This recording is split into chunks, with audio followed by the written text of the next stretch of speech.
if you're a guy and you want to date a girl, you should first meet her dad or her brothers to talk to them, to kind of like ask for allowance, and then you can approach the girl and you can ask her out. So you need to date the dad and You have 3 brothers and 1 dad. So I need 4 allowance before I date you. 跟世界约会去. Hi, I'm Mariam from Armenia. Okay, Mariam. If we're going to plan a first date, what makes you most comfortable? First of all, I would not like to be the one who's planning the first date. And I would love it to be like an interesting, unique experience, not just like a coffee date. This is how I imagine the dating process, usually how it happens here, how my friends do it. Maybe it's a bit conservative, but it's not actually. So usually my friends, they do not go on dates on like Bumble or Tinder or something like that. So when they go on date with a person, this means they already know the person somehow, like either from another friend group or it's like a friend of a friend or something like that. So usually the first date is not like the first meeting. So which means that It's like hitting you. Can I tell a funny story? Yeah. Months ago, we matched with a guy, we talked and we decided to have a coffee date. And on the same day, earlier in the day, I'm at Cascade with Maria. We're just sitting there, she needs to go to work and I'm just there to, I don't know, we're chatting. And I see that man with another woman just walking casually there. I'm like, okay, I'm not going to date. But I mean, at that moment I understood that it's fine because it's Bumble. You can go on several dates, it's fine. True. But still, it was like very, like an unpleasant situation. Then I was like, no, I'm not coming to the date. That's the reason why you ditched the dates? But anyways, I think I was just trying to find a reason not to go. It doesn't really work for me. This dating apps do not work for me. It was your first try out dating apps, but then you realized like something doesn't work in your mind. You didn't even want to have your first try. For me. Cringe? Like the way you pick the person today, like this is good, this is not good. What? So you just wish like your future husband, but just to land it in front of your house and bring all his husband material documents and show up? Good for you. You don't like the meat?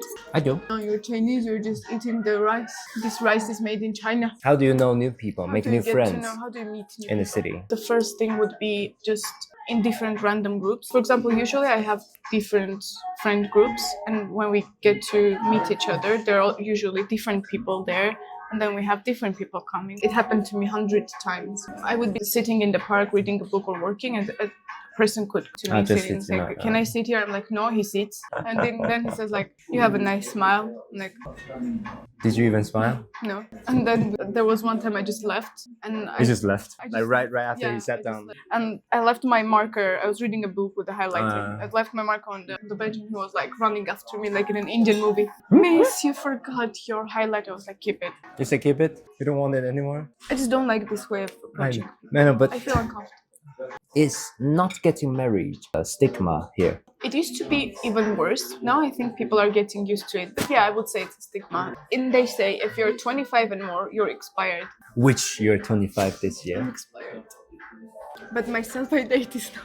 Sorry? My sell-by date is not over yet. There are 2 dates, like expiration date and sell-by date. Expiration date is when the food is spoiled, you cannot eat it. Sell-by date is it's fine, but you cannot sell it. So it's very close to the expiration date. So I understand. I'm still at the... So normally, how would you define boyfriend and girlfriend? What's different between dating, meeting, or relationship? I think usually it's very smooth in Armenia. So you meet on the first date. If you continue going on dates, this somehow means it's working. And then I don't know how it happens with other people if they officially ask, like, be my girlfriend or something. I don't think it works. It just casually, you just both understand that it's... Will there be a certain time that will be asked, oh, what are we? No, I think it's just casually happens. In my case, for example, 1 month after we started dating, but I wouldn't say that was like, okay, on this date we started dating. It was like very... Progressively. Yeah, progressively happened. I guess like physical intimacy and when you're like emotionally too close to each other. Like, do you guys clarify that today is gonna be a date? Yeah, you just casually ask me to go for a coffee. Then you start speaking. Then you say like, this is not working. So how long does the process usually go? Depends on their experience. And then there is this, usually when you're dating a person for a long time and your parents know about it, they will be like, when are you getting engaged? When is it happening? They're pushing it. So usually like in maximum 2 years, they propose and they get engaged. And then usually if you're engaged, you should start already planning the wedding. When does sex usually take place? Okay.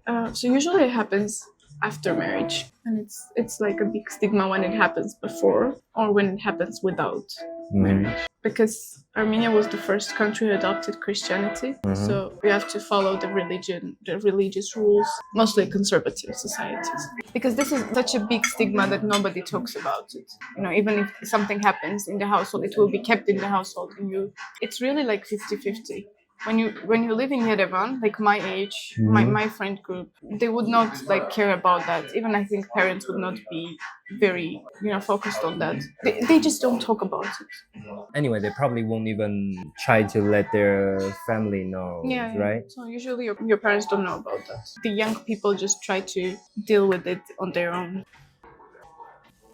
Do you have any like cultural things like around dating that is fun fact you want to share with us? If you're a guy and you want to date a girl, you should first meet her dad or her brothers. Before your first date? Yeah. To talk to them, to kind of like ask for allowance. And then you can approach the girl and you can ask her out. So you need to date the dad.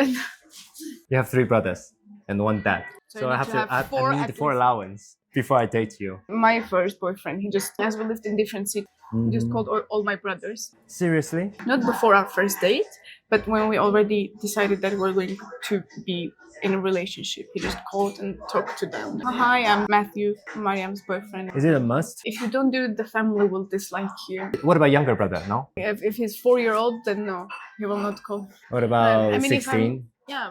16, yes? Kinda?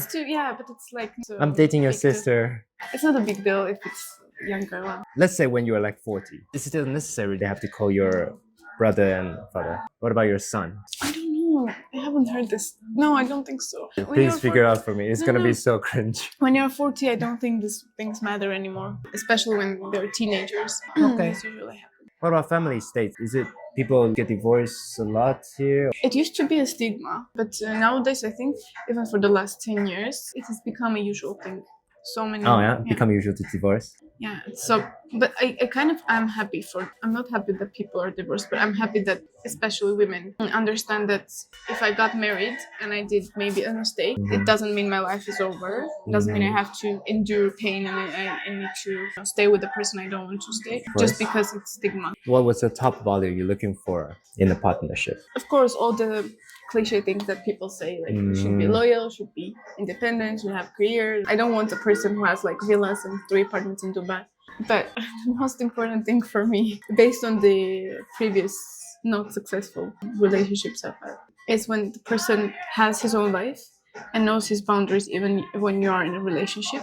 So usually Armenian men are very possessive. It's very hard for you to have your own life because they want to be in your life all the time, which is okay. They're your partners, but sometimes you need your space. And sometimes, like even in career, you need to, let's say, meet a lot of men. You need to go on places. And in my previous relationships, this was a problem because they're very possessive. So they don't want you to make any new guys friends. Yeah. Sadly, this is super common in Taiwan. If I'm dating, people in Taiwan, I would say like 40%, 30%, they expect their partner to tell them where they're going before they leave the house. Same here. Like, okay, if you're a woman, so I'm gonna expect you to say, oh, if there's any man there, what time you go home, and like checking on phones to see that if you're chatting more than just a friend. People actually stood up for it, saying that you should have no concern if you're not doing anything wrong. You should have no concern if you trust me. I know, right? For those people who are possessive, those people saying that they don't believe that there's pure friendship between men and women, they have this imagination because in their world, they don't have pure friendship with the woman. Yeah. A useless excuse for hiding their insecurity. That has always been my problem. I would always say, like, if you have this concern,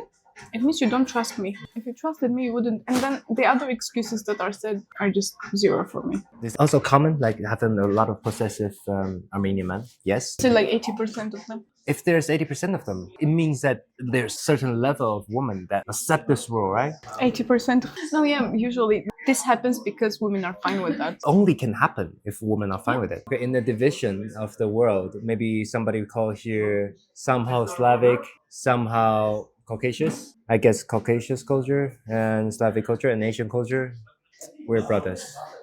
It's definitely not going to happen in Europe. But that's another like extreme for me. So what do you expect? The most important thing is to trust each other. If I trust my partner, I wouldn't care how many female people are around him. I'll know that he knows how to behave. if I need to be worried, then it's not gonna work.